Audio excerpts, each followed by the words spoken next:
Tonight, there are new allegations that a key Justice Department official continued to communicate and trade information with dossier author Christopher Steele long after the FBI had cut Steele loose for leaking to the media. Also breaking, the possibility that House Judiciary Chairman Bob Goodlatte's preparing to subpoena Bruce Ohr, Christopher Steele, and a number of other current and former FBI and DOJ officials. Congressman Trey Gowdy, chairman of the House Oversight Committee, which has been investigating these issues jointly with the Oversight Committee, joins us tonight from South Carolina. Chairman, welcome. Yes, ma'am. Thank you. All right. I want to talk about some of the new texts that have come to light. These are being reported in The Hill between DOJ official Bruce Ohr and Christopher Steele, author of the dossier. This is what The Hill says. Steele asked Ohr in the January 31 exchange if he could continue to help feed information to the FBI. Quote, just want to check you are okay, still in the situ, and able to help locally as discussed along with your Bureau colleagues. This is 2016. I'm still here and able to help as discussed, or texted back. I'll let you know if that changes. Steele replied, if you end up out, though, I really need another Bureau contact point number who is briefed. We can't allow our guy to be forced to go back home. It would be disastrous. Mr. Chairman, are these texts new to you? Maybe you've seen them. Maybe you know the context. Can you elucidate at all? They are not new to me because I'm also on the House Intelligence Committee. I may have been the first member of Congress who actually read these messages, and that would have been in the fall of 2017. They were troubling then. They're troubling now, which is why Chairman Goodlatte and I so much want to talk to Bruce Ohr.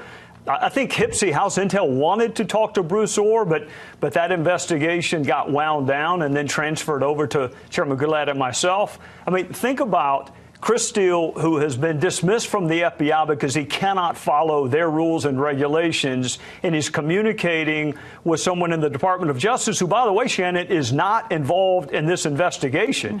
He's an OCDETF, a narcotics prosecutor. So of course, we want to talk to Bruce Ohr, and we also want to talk to Nellie Ohr, who, oh, by the way, was working for Fusion GPS, which is the firm that hired Christopher Steele to dig up dirt on Donald Trump.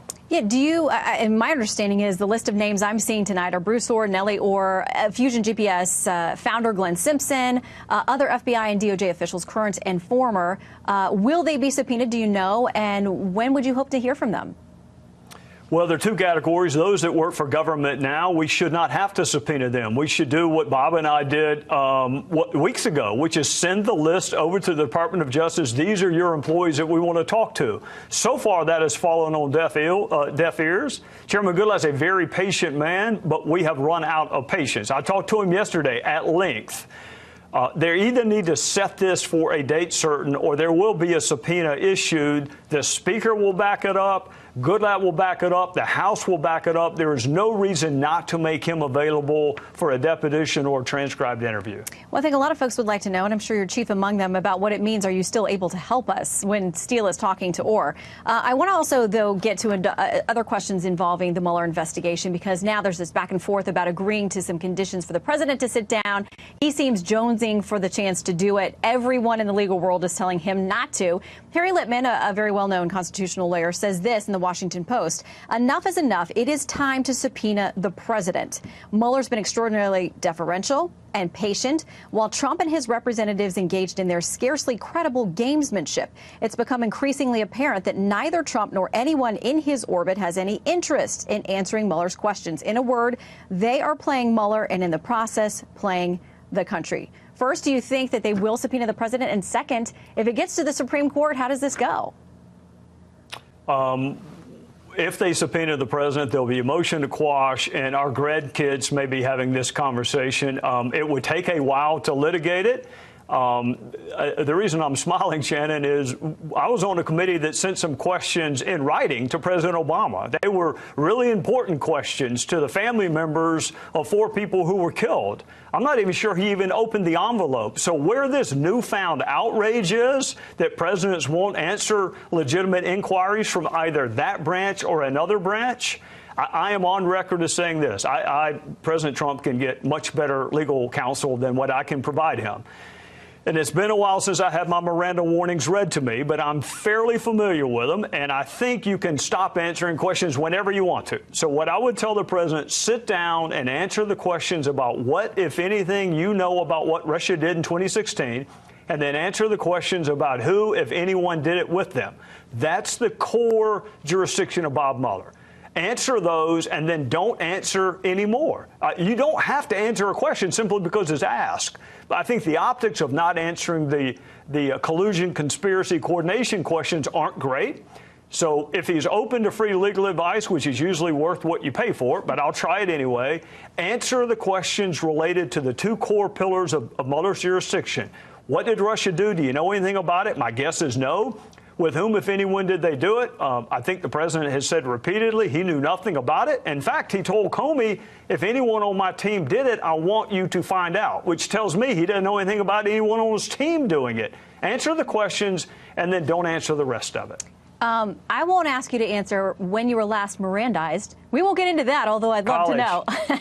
College, I think. We'll talk about that another time. Mom. In the meantime, Chairman, thank you very much. We'll dig into that separately. Great to have you with us tonight.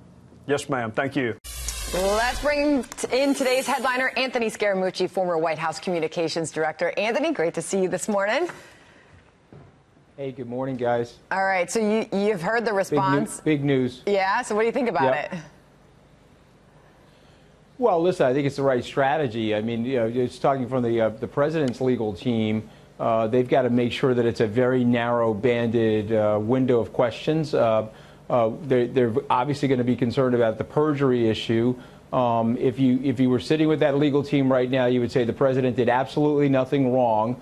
But we can't have anything, what they used to say about Watergate, the cover-up being worse than the crime, or any potential perjury. And so that is absolutely the right strategy. And I would also recommend to the president, as I've said, let's not tweet about it anymore. No tweets related to the Trump Tower meetings, no tweets related to any of this stuff, because I think he's ultimately going to get what he wants. I do not believe that he's a target of these investigations as it relates to Russian collusion. But what's at issue is, did he do something related to obstructing justice? And so I clearly believe that he did not do that. And now it'll be up to his legal team to prove that to Robert Mueller. And so, but I do think my former law school professor, Alan Dershowitz, is right. They're going to make this thing very, very narrow because ideally they really don't want the president to testify. But I know the president, Sandra, and the president probably very much so wants to testify because he wears everything on his sleeve, and he doesn't think he did anything wrong. What Dershowitz said with Sandra last hour is that this goes to the Supreme Court. And if it does, the court will rule in favor of some questions and rule out of favor for other questions. So what would be in, Anthony, and what would be out? Well, listen, I mean, what would clearly be in is whether or not they have the right to speak to the president through the subpoena process. And so I think the conservatives on the court would probably say that they don't. You have to leave the president alone. He's got a very difficult job. And the liberals would probably say that they do. And so they would probably split the baby and allow certain questions to be asked and other questions, frankly, not to be asked. It's interesting because, Judge Kavanaugh wrote a lot of stuff related to this after the Starr investigation. And so he's taken the position now that it's sort of inappropriate to put the president in that position while he's trying to run the United States government. Rudy Giuliani. But I don't think. But I just want to say one last thing. I don't think that Jay Sekulow or Rudy Giuliani want it necessarily to go to the Supreme Court. I think they would accept a very narrow window of questioning, and hopefully Robert Mueller will do the same. Rudy was very clear last night with Hannity on what he will not let happen when it comes to this. Watch. He knows the answers to every question that he wants to ask. He's going to ask him, did you tell Comey to go easy on Flynn? The president's going to say, no, I didn't. Hey, Bob, you know it. Why do you want to get him under oath?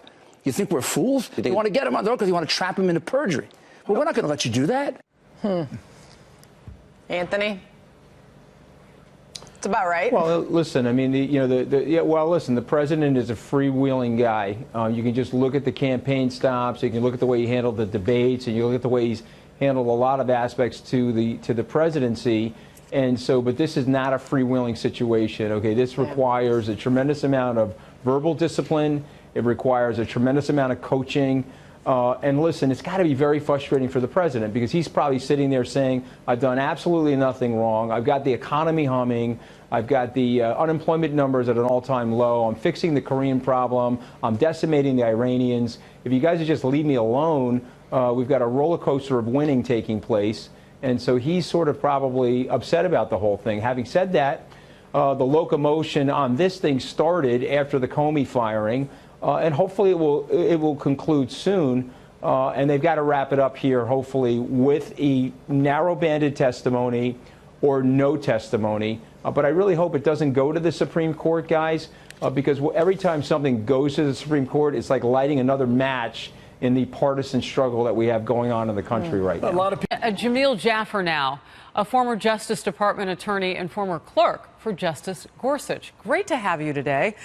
Let's start, if we can, with that idea that the president answers to the politics of this. The attorneys are looking at whether you should sit down and what is reasonable as conditions to do that. What would be reasonable? Well, look, Harris, I mean, this is a fight we've seen before. Bill Clinton, during the Ken Starr investigation, went back and forth with the special prosecutor about when and how he would sit down. And as you remember, he ended up doing that video interview remotely. It ended up in a bad place for him. But, these negotiations are very standard in this process because the president has a lot of reasons to do this in the way that makes sense for him. It's also worth noting that the president will talk with some people outside his legal counsel circle, too, some who are maybe not even attorneys. Senator Graham told me last night that he was asked by the president as they played golf earlier this week about this very thing. Let's watch that. I said, Mr. President, I've seen no evidence of collusion between you and the Russians. I don't think you collude with your own government. Why do we think you collude with the Russians? I've been looking at it for 2 years. You just got to be patient and let it run its course, and it will. And we're going to make sure he's treated fairly. Jamil, he is counseling him, and as many others have, that just let this play out so it doesn't become a political talking point. But there are legal reasons, too, perhaps, for not stepping in and trying to thwart an investigation. Your thoughts? Well, that's exactly right, Harris. I mean, look, the president's getting a lot of legal advice from his team. They're likely telling him not to sit down with the special prosecutor, that it's a potential perjury trap. And they're telling him to stay off of Twitter and stop talking about this publicly. Look, the Mueller investigation is going to run its course. That's just the reality. The president's not going to be able to change that fact. And by going sort of out there on Twitter, talking about it and laying out sort of what he thinks is his story, which at times has changed, is not helpful to him and to his lawyers. And so, the best thing the president can do here is really to stay on his agenda, his topics, and not get involved in the back and forth about this investigation. It's interesting that you bring up Twitter, because that's where Robert Mueller has said he'd like to focus next. But what you're indicating isn't what has happened in the past. You're saying from this point on. Why do you say that? Well, look, I mean, I think the challenge here is that the president obviously wants to get out there and tell a story. He actually wants to sit down with the prosecutors and talk about what his view is. I think he thinks he can actually win this conversation with Bob Mueller. And the reality is, look, Bob Mueller is a serious federal prosecutor. He's got a serious group of people on his team. This is not the place you want to be and have this debate. At the end of the day, the investigation is going to do what it's going to do. And so the president ought to just sort of, get off the topic, focus on his agenda, which is there are a lot of things he wants to do that are positive for the country. He got to focus on that instead of going back and forth with Bob Mueller and continue to make Russia the primary story in the news. I just find it fascinating, and you can respond to this or not, we'll move on, but why does everybody talk about entrapment when they talk about Robert Mueller? Is that his special gift? I mean, should that actually even be the goal? No, it's to find out the facts. Well, look, Harris, this often happens with special prosecutors. They do a long investigation, and they end up charging folks about things that have literally nothing to do necessarily with the investigation, but about what happened during the investigation, lying during the investigation. We saw that already with Mike Flynn, and that's a challenge for anybody who's being interviewed or talking about these issues. And, the president has a lot of things that have happened during time, and he has different views about how the events went than what other people have said. And so that's going to cause him some challenges going forward, and he needs to be cautious about that because that is a thing. Lying to a federal prosecutor is a crime, and that's a problem. Former DOJ attorney and Bush 43 White House legal counsel, Jamil Jaffer, thank you very much. Rudy Giuliani, the president's attorney, Sandra, continues to insist that there is a circumstance whereby the president could decide to actually sit down with the special counsel. But the parameters for such a sit-down continue to change day to day, and Giuliani is obviously very frustrated. We've heard him talk about that, not just on the air, but also in private conversations. He really wants this wrapped up, as you said. He has suggested that the Mueller team's handling of the probe has been unfair, and he's adding that because of the midterms, this frankly should be over by late summer, early fall. Now, all that as we continue to follow the back and forth between the parties over exactly what Mueller's team could or shouldn't ask the president. I've never been involved in an investigation on either side that's more illegitimate than this one. I think if it isn't over by September, then we have a very, very serious violation of the Justice Department rules. We offered him an opportunity to do a form of questioning. He can say yes or no. This is an investigation that at its outset has been corrupt. I can assure you this tonight. This legal team is not walking this president into a perjury trap. Not going to happen. If there's any type of interview, whether it's written or otherwise, it will be the appropriate type of response.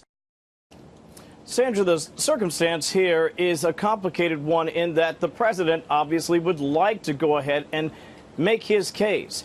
But as an attorney, you simply don't want to put him in a position where he might injure himself, perjure himself, or perhaps blow up this investigation altogether. And that's where Rudy Giuliani is. And I want you to listen very carefully to how he describes a possible circumstance for a sit-down.